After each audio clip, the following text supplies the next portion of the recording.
Hello friends and welcome back. So, a few weeks ago The Guardian reported that a senior barrister sued the Crown Prosecution Service after a colleague asked him to stop breaking wind in the office room that they worked in together, which is a nice way of saying farting. Tariq, the prosecutor, worked in a small room together with Paul where he repeatedly released gas. When he was confronted about it and asked to, maybe do it somewhere else, he took legal action and sued his employer for harassment, which is kind of ironic, given how much methane he was forcing his colleague to ingest.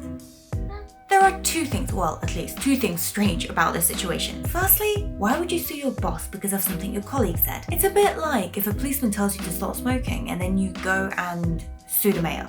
How is that relevant to your issue? What could possibly be your endgame? Say you win the case. Then what?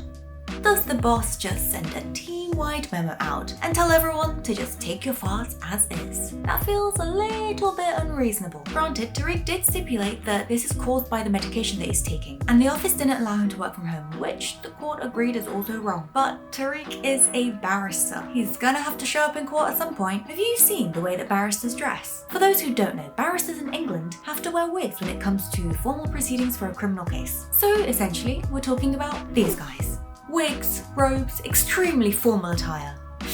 Constant flatulence probably doesn't pair well with such a distinguished look. Secondly, how hard is it really to fart somewhere else? Or at least promise to try. Tariq claimed that the complaint violated his dignity, which I think is a bit of an insensitive thing to say. What about the well-being of his colleague? That poor man stuck in a small room subject to your biochemical torture all day, every day. I don't think he deserved any of that, but we don't see him suing anyone for excessive farting. Although now that I say it out loud, I kind of wish he did. I would love to see that unfold in a courtroom. I mean, think of the news headlines. Lawyer charged over weaponized farts. Passing gas. No laughing matter. Get it? Gas? Matter? Thankfully for Paul and for the Crown Prosecution Service, this case was thrown out of court. The jury decided that given the size of the room and the frequency of Tariq's farting, the request was not unreasonable. In fact, it was less out of disrespect and more out of an act of self-preservation. I guess there isn't really something to take away from here, except maybe be careful when working with lawyers.